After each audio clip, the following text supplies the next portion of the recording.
बाकी बातें मैं उनके बारे में आपसे कह चुका हूं। इस्तकबाल कीजिए, आपकी भरपूर तालियों में तशरीफ लाएंगे जिन्होंने एक अमन की आशा का चिराग जलाया है। वो क्या है वो बताएंगे, खुद आपके सामने तशरीफ ला रहे हैं जनाब जवाद अहमद।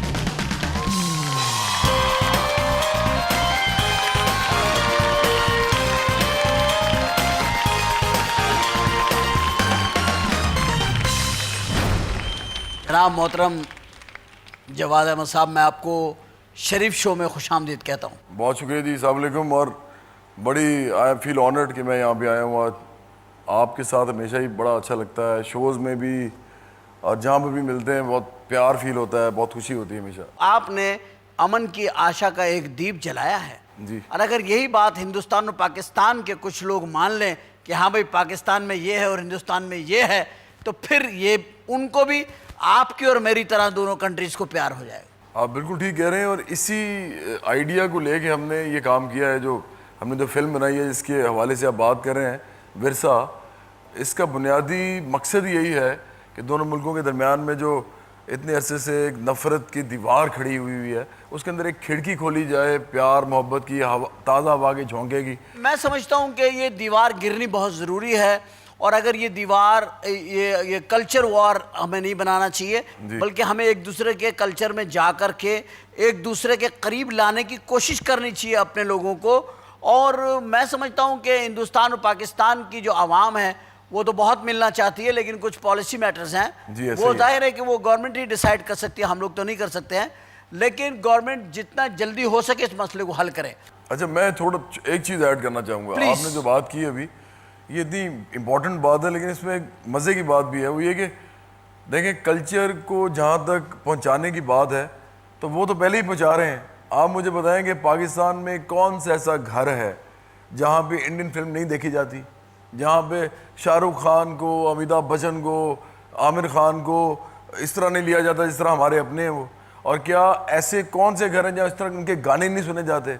अच्छा, फिर ये कि कौन से सिनेमाज हैं इसमें पाकिस्तान के अंदर जहाँ पे इंडियन फिल्म्स नहीं लगी हुई? अब क्या रह गया है? हाँ जी, तो अब जाना तो हमारा रह गया है। किस चीज की पर्दादारी रह गई है? हमें नहीं जाने दे रहे, हमें नहीं पहुंचा रहे वहां, उन्हें यहाँ पहुंचा लिया है, वो आ गए, हमने मोस्ट वेलकम भी कर लिया है। हमारा कोई चैनल ऐसा नहीं है जो कि उनकी कोई चीज ना दिखाए और उसे सुकून आ जाए। हाँ जी, और मैं ही कहता हूँ कि देखें, हमारे मुल्क में जब लोग पॉलिसी की बात करते हैं तो मैं हैरान होता हूँ इस बात पे कि आप सब कुछ चला रहे हैं, और जब आपके लोग कोई इस तरह का काम करना चाहते हैं जो कि इंडिया के साथ मिलकर किया जाए ताकि आपके लोग वहाँ पे पहुँचें, जिस तरह वो यहाँ पहुँचे हुए हैं, आपके लोग वहाँ पहुँच के काम करें, तो उसको अपोज किया जाता है, जिसके लिए मेरे लिए तो एक नहायत ये हैरान कुन बात है। नहीं करना नहीं चाहिए, बिल्कुल नहीं करना चाहिए, बिल्कुल नहीं करना। देखिए, बात यह है कि हमें अपने मीडिया के ऊपर, इस बात के ऊपर तो मैं अपने पाकिस्तान के मीडिया को, पेपर मीडिया और अपना इलेक्ट्रॉनिक मीडिया, दोनों को मैं सल्यूट करता हूं कि उन्होंने कम से कम ये बहुत अच्छा शुरू किया हुआ है। हाँ, हिंदुस्तान को ये एहसास दिला रहे हैं बार बार कि जी जितनी स्पेस हम दे रहे हैं अपने मीडिया में, आपको कवरेज कर रहे हैं, आपको कवर अप कर रहे हैं, इतना तो मेरा ख्याल है आपको भी इससे थोड़ा कम करें, लेकिन आप कम से कम पाकिस्तान के आर्टिस्टों को, उसके कल्चर को, उसकी एक्टिविटीज़ को आप करें। इतनी गुंजाइश हिंदुस्तान को भी अपने दिल में पैदा करनी चाहिए, जितनी हमने कर ली है, हमारे लोगों ने कर ली है, इतनी उनके ऑडियंस को भी करनी चाहिए। लेकिन मैं बड़ा खुश हुआ हूँ। अभी 2 दिन पहले वापस आया हूँ मैं इंडिया से, और वहाँ मुबारक हो आपको। हाँ जी, वहाँ पे आप वापस आ गए, शुएब को तो वापस नहीं आने दिया। हाँ जी, वो तो उसकी तो और वजह है ना। तो पब्लिसिटी कैंपेन वहाँ पे हो रही थी हमारी फिल्म की, तो आप बिलीव कीजिए जिस तरह यहाँ पर जंग या न्यूज़ या इस तरह की और पब्लिकेशन जितनी भी हैं जंग ग्रुप की, उसके अंदर हम एड्स देखते हैं हमारी फिल्म के विरसा के, बिल्कुल इसी तरह टाइम्स ऑफ इंडिया के अंदर इतने बड़े एड्स मैंने अपनी फिल्म के देखे हैं, और इतना बड़ा दिल हुआ है क्योंकि जिस तरह हम पब्लिसिटी कर रहे हैं यहाँ पे, वहाँ पर वो भी इसी फिल्म की इसी तरह पब्लिसिटी कर रहे हैं। और एक बात मैं बताऊं यहाँ पे बैठे हुए लोगों को भी और जो इस वक्त सुन रहे हैं हमें, और आपका प्रोग्राम तो इतना पॉपुलर है, तो मैं चाहता हूँ कि ये बात हर तरफ चली जाए, सब लोगों को पता चल जाए कि हम तो सिर्फ पाकिस्तान में ये फिल्म लगा रहे हैं विरसा, इंडिया इसको इंडिया के अंदर, ऑस्ट्रेलिया में, कनाडा में, अमेरिका में, इंग्लैंड में, यूरोप में, मिडल ईस्ट में, हर जगह लगा रहा है। इंडिया लगा रहा है, हम नहीं लगा रहे। हमें हालांकि क्योंकि हमारे पास है ना, एक्चुअली मैं बताऊं हमने क्या किया। इतना अरसा हमारा मुल्क माशाल्लाह कायम दायम, अल्लाह से हज़ारों साल कायम रखे। हमने अपनी फिल्म की मार्केटिंग प्रॉपर की नहीं अपने दुनिया के अंदर जी। हमारे कोई लिंक्स ही नहीं है। मेरे अपने ड्रामे पूरी दुनिया में रिलीज हुए, लेकिन गवर्नमेंट ने उसको कोई पुश नहीं किया, उसको एक्सप्लॉइट नहीं किया, वरना हम उससे बहुत गेम कर सकते थे। मतलब आपके ड्रामास के बारे में मैं यहाँ पे लोग बैठे जो मैं उनको भी बताता हूँ, और जो पूरे नाजरीन पाकिस्तान के जो देख रहे हैं, कि मैं तो कहता हूँ कि आपके ऊपर बात हो जाए इस शो पे तो सारा दिन गुजर जाएगा। उमर साहब के ड्रामास जो हैं वो आमिर खान, शाहरुख खान के फेवरेट ड्रामास हैं। मतलब वो बैठ के देखते हैं, और वो इनसे जब मिलते हैं तो वो इनको ढूंढ के मिलते हैं कि किस तरीके से नजर आ जाएंगे उमर साहब किधर हैं। ये मुझे पता है। अल्लाह का शुक्र है। ये तो एक अल्लाह के एहसानातों में से एहसानात हैं कि वो हम पे करम है उसका। बात ये है कि अब हम इस वक्त उस जगह पे खड़े हैं कि जहाँ पे हमें इंडस्ट्री को आगे लेके जाना है। हाँ जी। अब हमारा बुनियादी फ़र्ज़ क्या होना चाहिए कि जैसे मैंने शाहरुख खान की फ़िल्म के बारे में बड़ा मैंने पॉजिटिवली एक स्टेटमेंट दी थी कि शाहरुख खान ने जो फिल्म बनाई थी माय नेम इज़ खान, वो फिल्म नहीं है, वो एक्चुअली उसने पूरी उम्मत मुसलमान का एक मुकदमा लड़ा है। जो दुनिया के मुसलमानों को जिस तरह दहशतगर्द कहा गया, शाहरुख खान ने ऐसा स्क्रिप्ट लिखवाया कि उसने पूरी दुनिया के मुसलमानों का मुकदमा लड़ा कि वी आर नॉट टेररिस्ट। बहुत अच्छी बात, ये बहुत खूबसूरत बात थी। मैं आपकी फिल्म के हवाले से एक बात कहना चाहता हूँ नाजरीन से, और कैमरे के थ्रू कह रहा हूँ कि देखिए ख़वातीन हज़रात, मैंने 92 में एक फ़िल्म बनाई थी 420। वो फिल्म इंडस्ट्री के ऊपर बड़ा अजीब व गरीब वक्त था, सोशल मूवीज़ नहीं बन रही थी, तो हमने ये रिक्वेस्ट की थी और हमारी वीडियो की ऑडियंस बाहर आई थी। आज मैं आपके सामने बैठा हुआ हूँ, मैं आपसे पाकिस्तान फिल्म इंडस्ट्री के लिए एक सवाल कर रहा हूँ। क्या आप घर में बैठे हुए लोग अगर एक एक आदमी घर की फैमिली में से 2 आदमी भी बाहर निकले और ये फिल्म इसलिए देख ले कि ये इंडिया पाकिस्तान की आपस में एक कोऑर्डिनेशन है, हमें भी ये बताना है कि यार हमारे वतन के लोग भी इतने ही वतन परस्त हैं, इतने ही अपनी फिल्म इंडस्ट्री को रखना चाहते हैं ऊपर, और हमारे लोगों ने जो जिन लोगों ने ये फिल्म बनाई है, जवाद साहब उसके एक प्रोड्यूसर हैं, एक प्रोड्यूसर इसके जो हैं डॉक्टर अमानुल्लाह खान साहब हैं। डॉक्टर अमानुल्लाह खान वो नाम है। ख़वातीन हज़रात, मैं आपको बताना चाहता हूँ कि अमेरिका के शहर डैलस के अंदर उन्होंने कैंसर का एक हॉस्पिटल बनाया हुआ है। वो पाकिस्तानी हैं और उन्होंने कैंसर हॉस्पिटल का नाम अपनी उस पेशेंट के ऊपर रखा है जिसका उन्होंने ऑपरेट किया और वो सर्वाइव कर गई और वो ज़िंदा हैं, उनके नाम पे वो हॉस्पिटल है। और जब मैं डैलस गया था अभी पिछले 4 महीने पहले, मैंने वहाँ डैलस में एक अपना माँ हॉस्पिटल के लिए मैंने वहाँ पे एक अपना फंड शो किया था, डिनर किया था, जिससे शारिक जो है वहाँ पे उन्होंने किया था, और डॉक्टर अमानुल्लाह खान साहब वहाँ तशरीफ़ लाए थे। उन्होंने वहाँ मुझे इनवाइट किया दूसरे दिन अपने हॉस्पिटल, और मैं चला गया तो वहाँ उन्होंने बहुत सारे डॉक्टर्स जमा किए हुए थे। उन्होंने मुझे डोनेशन के चेक्स दिए, और बिलीव करें वो बहुत बड़ी रकम थी जो मुझे चेक दिए, और मैं उनका बहुत मशकूर हूँ। वो उसके प्रोड्यूसर हैं जवाद साहब हैं और विक्रम खक्कर साहब। जवाद अहमद ने एक बड़ी खूबसूरत पहल की है, एक विरसा, और ये विरसा हमेशा जवाद अहमद का विरसा रहेगा कि उन्होंने ऐसे बुरे हालात में एक फिल्म ला करके पाकिस्तान की मार्केट को एक तरीके से एक नई शुरुआत दी है, एक दीप जलाया है, एक अमन की आशा है। खुदा करे कि ये आशा पूरी हो जाए। जवाद साहब, आपके बारे में भी कुछ बात हो जाए ना, फिल्म का तो सब्जेक्ट चलता ही रहेगा जी। कब पैदा हुआ था ये इतना हमदर्द मोहब्बत वाला इंसान? मैं जी 1960s के आखिर में, 1967 में लिब्रा आपका स्टार बन गया 29 सितंबर। वैसे बेसिकली आप मैकेनिकल इंजीनियर हैं जी जी, और वालिदैन आपके जो पेरेंट्स हैं वो प्रोफेसर्स हैं, और सब आप लोग जो हैं एजुकेशन से ही आपकी वाबस्तगी है। फिर ये जवाद अहमद कैसे एक गिटार और लंबे बाल और वो जुपिटर और ग्रुप, फिर पढ़े क्यों थे आप? क्यों इतने पैसे ज़ाया किया? मैं असल में अपने आप को अगर एक लफ्ज़ में बयान करूं तो मैं एक इनकलाबी हूँ 100%। और मैंने ये जो भी काम किए हैं, पहले मैं क्रिकेट खेलता था, फर्स्ट क्लास खेलता था क्रिकेट। मैंने अपनी यूनिवर्सिटी की कैप्टनसी भी की, मेरे साथ बहुत से टेस्ट प्लेयर्स हैं जो खेले हुए हैं, जो हम ट्रॉफीज या जो इस हमने वक्त Best बड़ी Cup- बड़ी मैच फिक्सिंग कर रहे हैं। हाँ जी। बाद में मैंने म्यूजिक इसलिए किया, आपको सच बताऊं, मैंने सोचा कि मैंने मशहूर होना है किस तरह होऊंगा, क्योंकि ना तो मैं किसी जागीरदार का बेटा हूँ, ना मैं किसी इंडस्ट्रियलिस्ट का, ना मैं किसी चैनल का बेटा हूँ। तो मैंने सोचा कि ये किस तरह होगा, तो फिर मैंने म्यूजिक को चुना। मुझे लगा कि इतने बहुत से लड़के मेरे सामने हैं जिनको गाना मेरी तरह नहीं आता, वो हिट हो गए हैं, अब वो स्टार्स बन गए हैं, तो ये तो मैं भी कर सकता हूँ, क्योंकि आपको इजी लगा? क्योंकि इतना गाना तो मैं भी गा सकता हूँ। तो मैंने सोचा ये एक अच्छा आसान काम है, ये करते हैं। वो अल्लाह ताला ने फिर जो है वो अल्लाह ने शुक्र तो है कि- आपके लिए मुंतखब करके रखा हुआ था कि शोहरत आपकी इसमें है, इज्जत। देखिए बात तो क्या, हम फाइंड आउट नहीं कर पाते कि हमारा रिस्क रखा हुआ कहाँ है। हाँ जी, इसमें ही बरसों निकल जाते हैं। हाँ और जी। ये तो अल्लाह की बड़ी मेहरबानी है कि आपको राइट टाइम के ऊपर आपने राइट डिसीजन लिया। हाँ जी। अभी बहुत वक्त निकला नहीं था आपका, हाँ अभी वो हिट हुए, जी। पहला सॉन्ग आपका। जी ऐसे ही हुआ। पहला सॉन्ग मैंने किया, वो हिट हुआ, फिर अल्लाह मेरे दिल के अंदर, उससे मैंने स्टार्ट किया था। लेकिन सेकंड सॉन्ग जो था ना, वो कहती है सैया में तेरियां। यार ये कौन लड़की है कहती है मैं सैया तेरियां, ये मुझसे भी क्या कह गई है अच्छा। कि सैया में तेरियां। मैं कहा मैनू पहन तेरा एतबार नहीं है, अल्लाह अकबर। वो हर एक नूं कहंदे। ज्यादातर गाने आप खुद लिखते हैं? हाँ जी, ये सैया में कहंदी है मैं तेरी, हाँ ये जी, भी आपने लिखा? ये मैंने खुद लिखा था। और इसके अलावा आपके जितने एल्बम्स हैं, 3 एल्बम आपके आज 3 एल्बम जैसे जी, मैंने 90% गाने खुद लिखे हैं। खुद लिखे? मेरी फिल्म के जो गाने हैं ना, हाँ जी।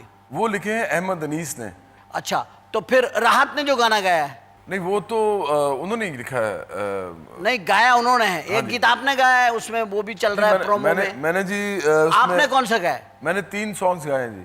अच्छा। और राहत साहब ने तो एक गाना गाया, और क्योंकि उनके पास, मैं समझता हूँ कि उनका एक गाना भी बहुत है, क्योंकि मैं उनको लेना इसलिए चाहता था क्योंकि इंडिया में राहत फ़तेह अली खान इस वक्त उनका क्रेज है, बहुत बहुत इस ज़्यादा, वक्त क्रेज है उनका। बहुत ही ज़्यादा, और हमारे लिए बड़ी फ़ख्र की बात है ये। बड़ी बड़ी फख्र की बात है। नुसरत फतेह अली खान के बाद वो आदमी, उन्होंने जाके वहाँ बड़ा नाम पैदा किया, जी। और बहुत अच्छे हिट गाने उन्होंने बड़ी हिट फिल्मों में आए उनके। हाँ जी। आपने बड़ी समझदारी करी उनके गाने को रख के। जी। इतना लोग आपको प्यार करते हैं, आप कहते हैं यार फिल्म का क्या होगा, फिल्म तो आपकी हिट है। नहीं, मेरा ख्याल है कि आज शायद ये मुझे लग रहा है कि भेंट हो जाएगी, क्योंकि आप भी इसमें शामिल हो गए हैं, नहीं नहीं, और मैं आपसे लोग बहुत ज़्यादा प्यार करते हैं मुझे। नहीं, मैं आपसे प्यार करता हूँ, और बहुत मैं शुक्रिया। पाकिस्तान के सिनेमा से प्यार करता हूँ, इंडस्ट्री से प्यार करता हूँ। मालूम मेरी है। तमन्ना है कि ये आपकी हिट नहीं होगी, बल्कि फिल्म इंडस्ट्री को एक नया रास्ता मिल जाएगा, खुल जाएगा रास्ता। इंशाल्लाह। हमारे बेशुमार टेक्नीशियन बेरोजगार जी। हैं, और अगर हमारे ये टीवी चैनल ना होते तो बेचारों का गुजर बसर बहुत मुश्किल हो जाता। आप ठीक कह रहे हैं। लेकिन मुझे एक चीज़ पे परेशानी है, उस पर मैं बात करना चाहता हूँ जी प्लीज़। कि पंजाब गवर्नमेंट ने अभी जो सिनेमा हाउस जो है वो 8 बजे जो है ना वो बंद कर दिए जाएंगे। मैं तो बड़ा हैरान हूँ जी, मुझे बिल्कुल तवक्को नहीं है, और मैं अभी भी, मेरी खुश फहमी ये है कि मुझे नहीं लगता कि पंजाब गवर्नमेंट नहीं कर सकती है, लेकिन लोग मुझे कह रहे हैं ऐसा कर रही है।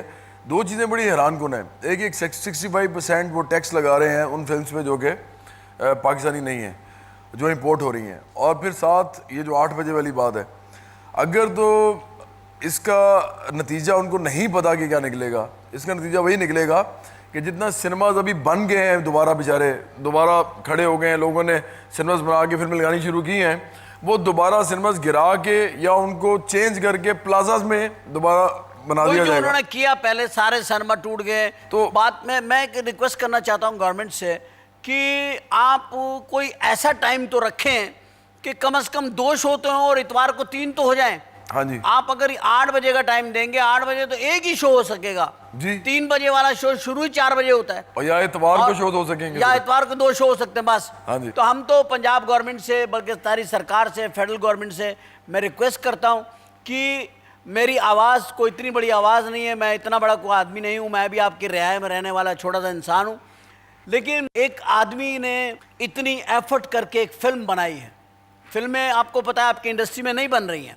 जवाद अहमद गए ऑस्ट्रेलिया, इन्होंने कोऑर्डिनेट किया, कनाडा किया, पाकिस्तान किया, इंडिया किया, ये सारी चीज़ों को इन्होंने कोऑर्डिनेट करके ज़ाहिर फाइनेंस अरेंज किए, फिर आर्टिस्ट अरेंज किए, फिर उनकी डेट्स ली, और ये सारी एफर्ट करके वो जब एक फ़िल्म बना लेते हैं तो आप 8 बजे का आखिरी टाइम दे देते हैं। इसका मतलब है कि हम खुद अपने हाथ से अपनी इंडस्ट्री को मार देंगे, और जो लोग, आपकी जिम्मेदारी है, आपकी रिस्पॉन्सिबिलिटी है उनको रोज़गार फराम करना। अगर उनको फराम किया जा रहा है तो उनको मारिए मत, एक आधा घंटा जहाँ इतनी तबाही बर्बादी बिजली की फैली हुई है, अगर एक आधा घंटा कहीं से कम करके फिल्म इंडस्ट्री के लिए निकाल दिया जाए तो मैं समझता हूँ जवाद अहमद की इस कोशिश को, क्योंकि जवाद मुल्क की सतह पे भी बहुत काम करते हैं, तो उनको इस सोशल वर्क की बुनियाद पर कि वो पाकिस्तान के लोगों के लिए भी काम करते हैं, तो उनको इतना मार्जिन दें, स्पेशल ग्रांट करें उनको कि भाई आपकी फिल्म की वजह से हम 10 बजे तक का टाइम करें। मैं एक बात ज़रूर कहना चाहूँगा यहाँ पे कि इससे भी बड़ी बात मैं समझता हूँ एक है सिनेमा के हवाले से। उमर साहब, ये जो इंडिया है या अमेरिका है, यूएसए, अगर आप देखें तो हमारे कितने लोग हैं जो इंडिया के भी गए हैं या कभी जिनको यूएसए जाने का इत्तेफाक हुआ है, लेकिन लोग उनको उनके फिल्म्स और सिनेमा के थ्रू जानते हैं। सर, इंडिया की फिल्म इंडस्ट्री निकाल दें हिंदुस्तान में से, बाकी क्या रह जाता है। और आप ये देखें कि इंडिया के अंदर और यूएसए के अंदर, दोनों के अंदर इतने ज़्यादा सूबे हैं, स्टेट्स हैं, और हर एक की अपनी ज़ुबान है, हर एक की अपनी जो है वो रहन सहन है, लेकिन उसके बावजूद वो जो पैगाम देते हैं कि बीइंग एन इंडियन या बीइंग एन अमेरिकन, वो जो एक पेट्रियाटिज्म का, नेशनलिज्म का पैगाम देते हैं, वो आप देखिए कितना स्ट्रॉन्ग देते हैं सिर्फ अपने सिनेमा के थ्रू। तो ये सिनेमा पाकिस्तान का होना, बड़ा होना और इसका फ़ाल होना, स्ट्रॉन्ग होना, ये इसलिए भी ज़रूरी है कि पाकिस्तान को जो आप तशख़्ख़ुस है, जो आप बताते हैं लोगों को, वो सिनेमा के थ्रू सबसे भरपूर तरीके से बिल्कुल सही है किया जा सकता है। आप ये बताइए कि इसमें है कौन कौन फिल्म। इसमें जी पाकिस्तान से जो सबसे इम्पोर्टेंट चीज़ है वो ये कि हीरोइन जो है महरीन राहील हैं, और महरीन राहील बहुत सारी हमारे टीवी सीरियल्स में, ड्रामों में, और सबसे ज़्यादा कमर्शियल्स बहुत अच्छे किए उन्होंने। जी जी, बहुत ही अच्छा फेस है माशाल्लाह। हाँ जी, मुझे लगा था कि ये हीरोइन के तौर पे बहुत अच्छी लगेंगी फिल्म के अंदर। डेफिनेटली। और नुमान एजाज हमारे वेटरन, इतने बड़े एक्टर बहुत हैं। अच्छे हाँ आर्टिस्ट, जी, बहुत अच्छे नुमान एजाज हैं इसमें। अब जो हीरो हैं वो आर्या बब्बर हैं, राज बब्बर के बेटे। गुलशन ग्रोवर हैं। गुलशन ग्रोवर बहुत अच्छे हमारे दोस्त, बहुत प्यारे आर्टिस्ट हैं। कमलजीत आपके तो सारे दोस्त हैं, सब मेरे बहुत अच्छे जानने वाले जिनके आप नाम ले। अमन ढलीवाल है और अपर्णा शर्मा है। लेकिन उमर साहब, इसकी सबसे मजेदार बात यह है इस फिल्म की कि इसका टोटल म्यूजिक मेरा है और पाकिस्तानी है, और हमने जब म्यूजिक बना लिया था हमने सिर्फ उनकी 2 वॉइसेस ली थी। अभी मैं इसी तरफ आ रहा था कि इसका म्यूजिक डायरेक्टर कौन है। खैर, आप खुद ही बताइए। हाँ जी, म्यूजिक तो मैंने दिया जी। आपने म्यूजिक दिया इस पिक्चर का एज ए म्यूजिक डायरेक्टर। लेकिन इससे सबसे मजे की बात है कि हमने आमतौर पे आप सुनते हैं ना कि फिल्म बनती है पाकिस्तान में, उसका म्यूजिक भी पाकिस्तान में बनता है, लेकिन मिक्स करने के लिए इंडिया चले जाते हैं, राइट, या उनके सिंगर से गवा लेते हैं। हमने उनके सिंगर से 2 से गवाया है, रीता शर्मा और कृष्णा। लेकिन यहाँ से राहत अली खान ने गाया है, मैंने गाया है, फवाद अहमद ने गाया है, फरा ने गाया है, साहिर अली बग्गा ने गाया, तो इतने सारे लोगों ने गाया। और लेकिन सबसे मज़े की बात है कि हमने इस म्यूज़िक को यहाँ रिकॉर्ड किया, यहाँ पर इसको अरेंज किया, यहाँ पर ही उसकी मिक्सिंग की। हमने किसी भी हवाले से इसमें इंडिया की इनपुट नहीं ली। सारा म्यूज़िक हमने बना के उनको सीडी पे दिया और उन्होंने उसी तरह पूरी दुनिया में रिलीज़ किया। Very nice, good. आप जाते हैं, मुझे बताइए कि आप अब तक कितनी फिल्मों का म्यूजिक दे चुके हैं?